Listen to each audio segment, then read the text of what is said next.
চতুর্থ শ্রেণীর ছাত্রছাত্রীরা, আজ কিন্তু আমাদের পরিবেশ বইয়ের একদম শেষ অংশে চলে এসেছি। মহাত্মা গান্ধীর কথা, পৃষ্ঠা 160। মহাত্মাজির কথা দিয়ে আমাদের চতুর্থ শ্রেণীর পাঠ পরিবেশ বিষয় যেটা আমাদের সেটা শেষ হচ্ছে। মনোযোগ দিয়ে এখানে থেকে কয়েকটা প্রশ্ন ভালোভাবে তোমরা শুনে নাও। ঠিক আছে, তোমাদের আলোচনা করি। গান্ধীজির সম্পূর্ণ নামটি কি? গান্ধীজির সম্পূর্ণ নামটি হলো মোহনদাস করমচাঁদ গান্ধী। গান্ধীজির জন্ম কবে? 1869 সালের 2রা অক্টোবর গান্ধীজির জন্ম। গান্ধীজিকে রবীন্দ্রনাথ ঠাকুর কি বলে ডাকতেন? গান্ধীজিকে রবীন্দ্রনাথ ঠাকুর মহাত্মাজি বলে ডাকতেন। মহাত্মা গান্ধীর ব্যবহার করা জিনিসপত্র কোথায় আছে? ব্যারাকপুরের গান্ধী স্মারক সংগ্রহশালায় মহাত্মা গান্ধীর ব্যবহার করা জিনিসপত্র আছে। এরপরে প্রশ্ন, গান্ধীজিকে জাতির জনক বলা হয় কেন? গান্ধীজি পরাধীন ভারতবাসীকে শিক্ষার আলোতে এনে তাদের স্বনির্ভর হতে শিখিয়েছিলেন।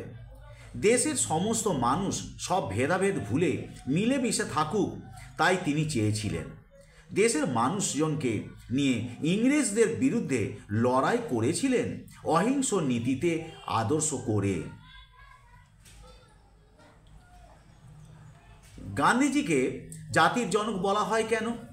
গান্ধীজি পরাধীন ভারতবাসীকে শিক্ষার আলোতে এনে তাদের স্বনির্ভর হতে শিখিয়েছিলেন। দেশের সমস্ত মানুষ সব ভেদাভেদ ভুলে মিলেমিশে থাকুক, তাই তিনি চেয়েছিলেন।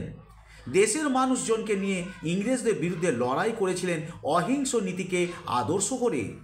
একসময় ভারতকে স্বাধীন করার জন্য তার বিরাট অবদানের জন্য তাকে জাতির জনক বলা হয়। দক্ষিণ আফ্রিকায় গান্ধীজি আন্দোলন শুরু করেছিলেন কেন? গান্ধীজি দক্ষিণ আফ্রিকায় গিয়ে দেখেছিলেন কালো মানুষদের ওপর সাদা চামড়ার মানুষেরা অত্যাচার করে। তা তিনি কোনোভাবেই মেনে নিতে পারেননি। সেই অত্যাচারের প্রতিবাদে গান্ধীজি আন্দোলন শুরু করেন। এরপরে প্রশ্ন, সত্যাগ্রহ কথাটির অর্থ কী? গান্ধীজি সত্যাগ্রহ নীতিটি কী? গান্ধীজি মনে করতেন সবসময় সত্য আচরণ করাই মানুষের কাজ। সত্য কথা বলা, সত্য ও সহজ সরল জীবন যাপন করার উপরে তিনি জোর দিতেন।